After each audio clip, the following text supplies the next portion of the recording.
Hello everyone, good morning and welcome back to the channel. সবাই কেমন আছো? I hope যে সবাই খুব ভালো আছো এবং সুস্থ আছো।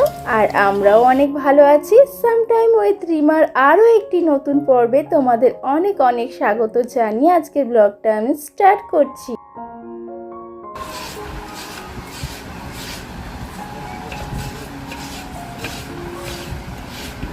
বন্ধুরা, আজকে হলো রবিবার আর এখন বাজে বিকেল 4:30। আর বিকেল বিকেল দেখো কাজ শুরু করে দিয়েছি। কিসের কাজ বলো তো? আজকে হলো রান্না পূজা। আর প্রত্যেক বছরের মতো এবছরও বাড়িতে রান্না পূজা হচ্ছে। আর আমার সেই একটাই ভুল যে সময়ের জিনিস সময়ে আপলোড করতে পারি না, একটু দেরি হয়ে যায়। আর তাই ভিডিওটা দিতে একটু দেরি হয়ে গেল বন্ধুরা। তোমরা কিন্তু ভিডিওটা অবশ্যই দেখো বন্ধুরা, আশা করি তোমাদের খুব ভালো লাগবে।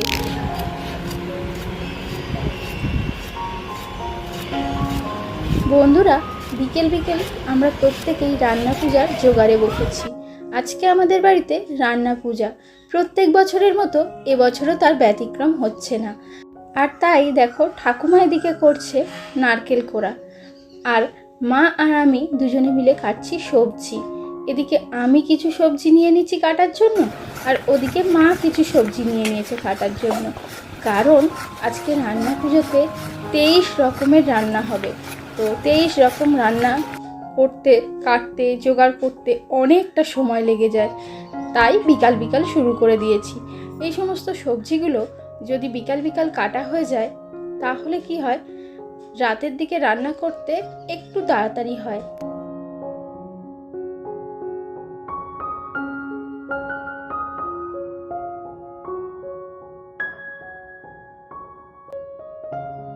আমাদের বাড়িতে কিভাবে রান্না পুজো করা হয়, কিভাবে সমস্ত রান্না করা হয়, এই যে 23 রকমের পদ রান্না হবে, সমস্তটাই আমি আজকে তোমাদের সাথে শেয়ার করব।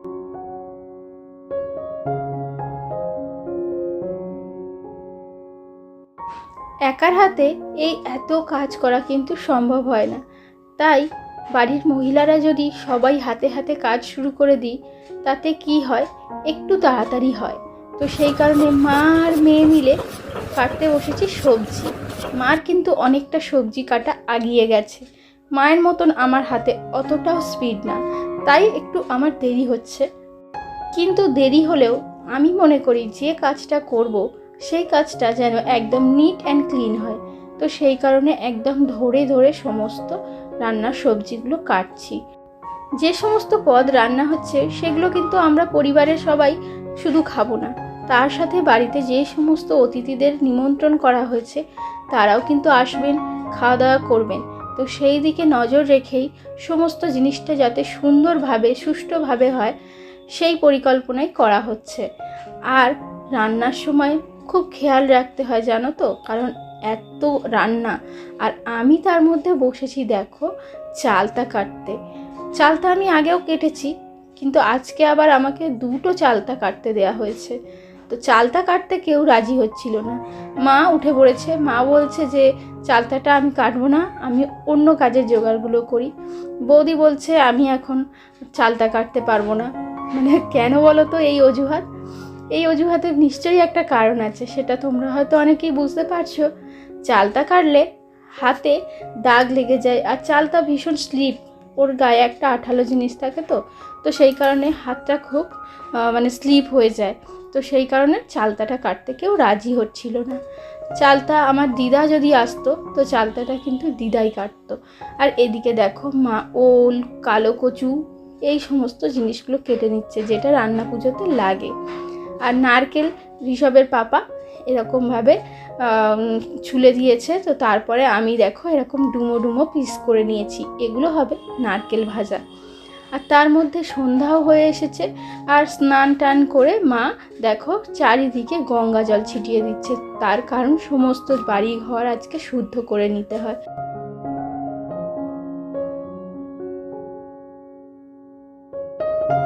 আর এদিকে দেখো তোমাদের সাথে কথা বলতে বলতে আমার সমস্ত সবজিগুলো কাটা কমপ্লিট হয়ে গেছে। তো কি কি রান্না হবে আজকে সেটাই তোমাদের সাথে শেয়ার করি, দেখে নাও। এদিকে হচ্ছে ঝিঙে ভাজা। তো ঝিঙে ভাজাটা হবে তার সাথে হবে করলা ভাজা। একটা তিতো খাবার কিন্তু রাখতেই হয়। বেগুন এখানে 2 রকম আনা হয়েছে, তো একটা লাল বেগুন আর একটা সাদা বেগুন, যার যেটা পছন্দ সে সেটা খাবে।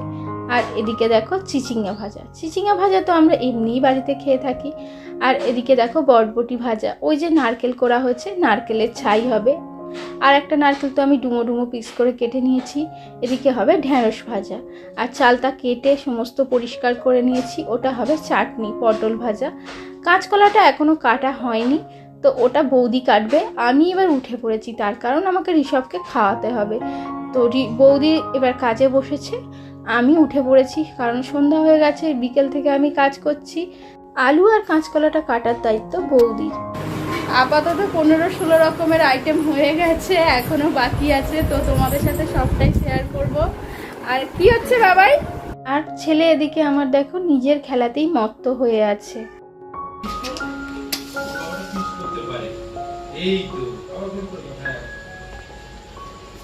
আর মা এদিকে প্রদীপ জ্বালিয়ে নিয়েছে। কোনো শুভ কাজ করার আগে প্রদীপ তো জ্বালাতেই হয়। আর রান্না পুজোয় যে সমস্ত মশলাগুলো লাগবে সেগুলো সাজিয়ে নিয়েছে। তো এবারে যেহেতু রান্না পুজোটা হচ্ছে উনান পূজা হবে, উনানকে তো প্রণাম করে নিতেই হবে। আর এদিকে রান্নার যে সমস্ত সরঞ্জামগুলো লাগে সেগুলো মা গুছিয়ে নিয়েছে। আর এখন ভাত বসিয়ে দিয়েছে, আর দেখো উনানটা ধরিয়েও দিয়েছে।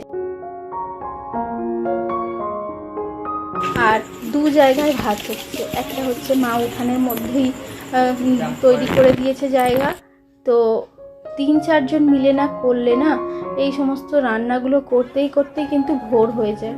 আর তার মধ্যে দেখো আমরা কিছুটা কাজ আগিয়ে দিয়ে ঋষভের পাপা, আমি, ঋষভ আমরা এসেছি মাছের বাজারে একটু মাছ কিনতে।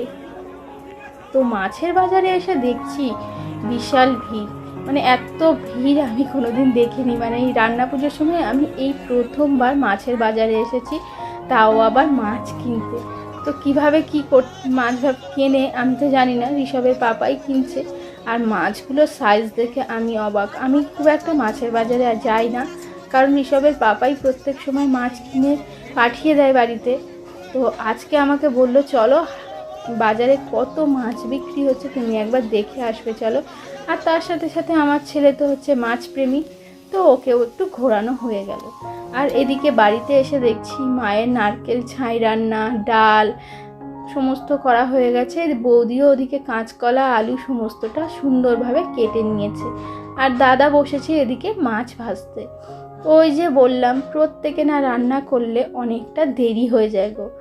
তো চলো দাদা এখন মাছটা ভাজছে। মাছের আগুন ছোঁয়া দাম, তবুও রান্না পুজোতে ইলিশ মাছ না হলে হয়? ওই ছোটো মোটো যেমন পেরেছে বাবা তেমনই ইলিশ মাছ নিয়ে এসেছে।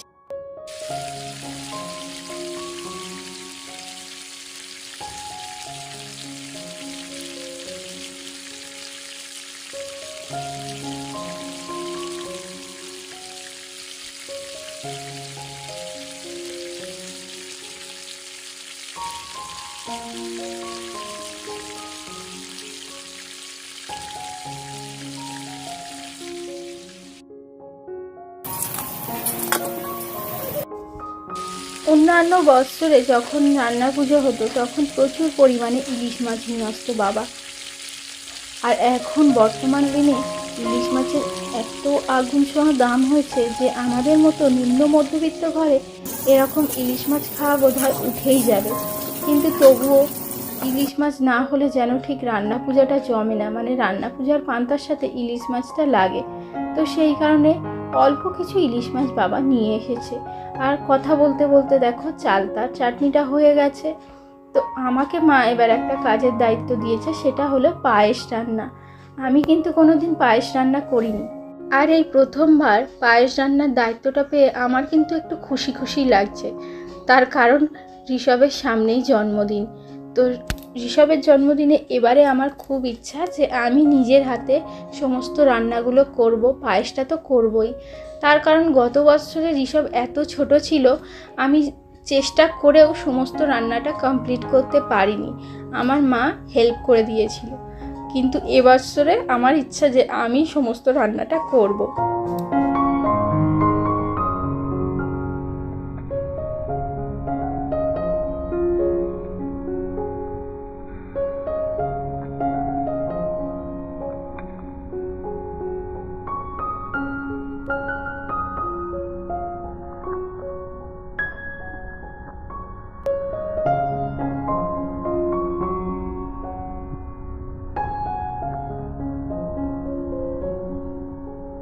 আমি বলেই দিয়েছি যে এবছরে আমাদের বাড়িতে যাবে, তুমি ঋষভকে নিয়ে থাকবে, তোমরা সারাক্ষণ বাড়িতেই থাকবে, আর ঋষভকে ধরে থাকবে, খেয়াল রাখবে ঋষভের, আর রান্না সমস্ত আমি করব।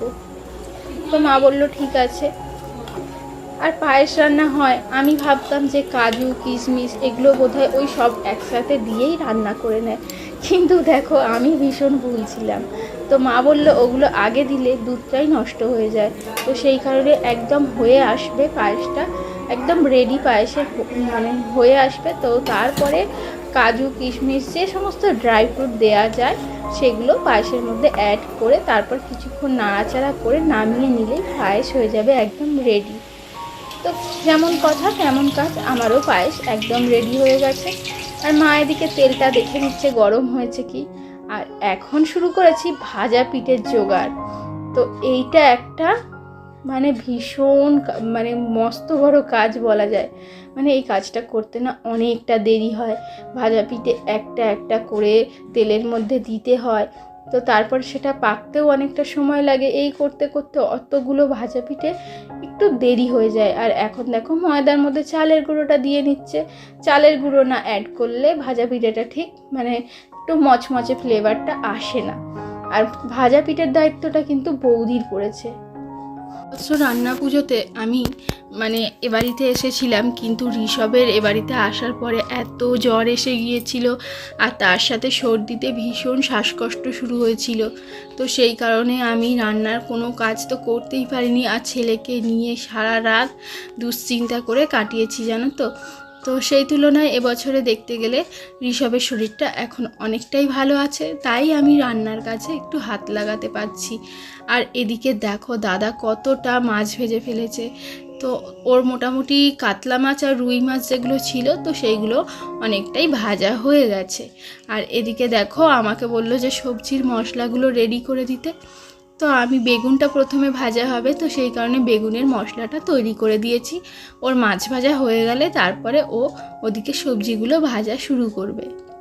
আর এখানে দেখো অনেকগুলো সবজি ভাজা হয়ে গেছে, আর এখন ভাজা হচ্ছে কাঁচকলা। আর এই যে দেখো ভাজা পিঠে ভাজা হচ্ছে। দেখতেই পেলে যে মা এবছরে একটা বুদ্ধি অবলম্বন করছে, সেটা হচ্ছে দুটো কড়াইতে তেল দিয়েছে।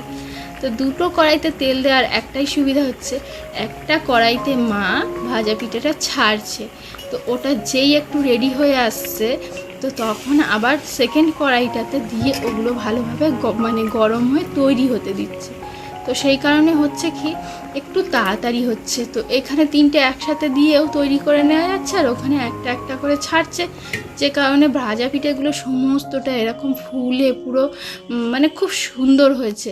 আর একদম কানাগুলো কেটেছে, খুব সুন্দর হয়েছে। সত্যি কথা এবছরের ভাজা পিঠেটা প্রত্যেক বছরে কিছু না কিছু ডিস্টার্ব হয়, কিন্তু এবছরে খুব সুন্দর হয়েছে। তো আমার এক সাবস্ক্রাইবার বন্ধু আমার কাছে তালের পিঠের রেসিপিটা জানতে চেয়েছিলে, তো সেই মতো আমি একটা তালের পিঠের রেসিপি কিভাবে তৈরি হয় সেটা আমি তোমাদের সাথে শেয়ার করেছিলাম। সেখানে তোমরা অনেক ভালো রেসপন্স করেছো, তো তোমাদের অনেক ভালো লেগেছে, অনেকে অনেক রকম কমেন্টও করেছো। তো এরকম সুন্দর সুন্দর মজাদার রেসিপি যদি তোমরা আমার থেকে পেতে চাও তো অবশ্যই আমাকে কমেন্টে জানিও।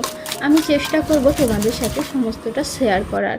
আর এদিকে দেখো চিংড়ি মাছগুলো ভাজা হবে, তো চিংড়ি মাছের মশলাটা করে দিলাম। মা ভাজছে চিংড়ি মাছ, আর আমি সমস্ত সবজির মশলাগুলো তৈরি করে দিচ্ছি।